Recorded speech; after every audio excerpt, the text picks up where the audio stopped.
Question number 16, let's get right into it. All right, so we're given this equation here, x cubed multiplied by, in parentheses, x squared minus 5 equals negative 4x. If x is greater than 0, what is one possible solution to the equation above? All right, guys, so what I want to do here is let's just go ahead and see if we can simplify this down at all.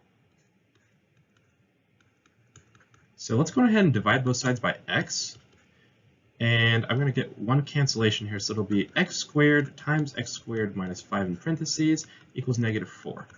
Okay, so now that we have this, what I want to do is I want to go ahead and just distribute this across here.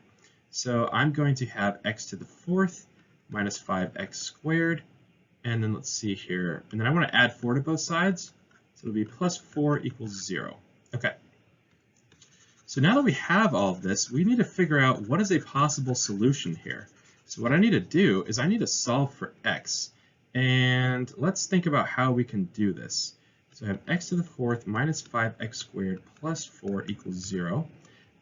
So let's think about this for a second.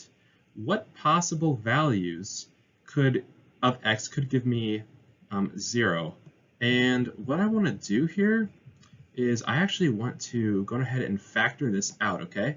So it's kind of weird because we have like this to a power of 4 and this to a power of 2, but it'll work essentially the same way, and let me show you what I mean. So this is going to be x squared, and let's see here, minus 4, and then x squared minus 5, sorry, minus 1.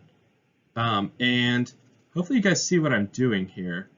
The reason why I chose negative 4 and negative 1 is because when we FOIL this out, negative 4 minus 1 is going to be negative 5, and then negative 4 times negative 1 is going to be 4, okay? So let's go ahead and go over here, and we're going to, well, let's just check and make sure this is right, okay? So let's just go ahead and check it using the FOIL method. So our first term here is going to be x to the 4th, and then our outer term is going to be negative x squared, our inner term is going to be negative 4x squared, and our outer term is going to be positive 4, so we're going to get x to the 4th minus 5x squared plus 4, and guys, that does check out. So these are very valid factors, okay? Okay, so we only need one possible solution because, again, this is a fill-in-the-blank answer choice here.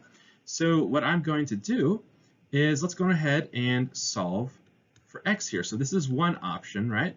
And this is our second option here. Okay, so let's go ahead and add 4 to both sides. Let's add 1 to both sides. So I'm going to get x squared equals positive 4 and x squared equals 1.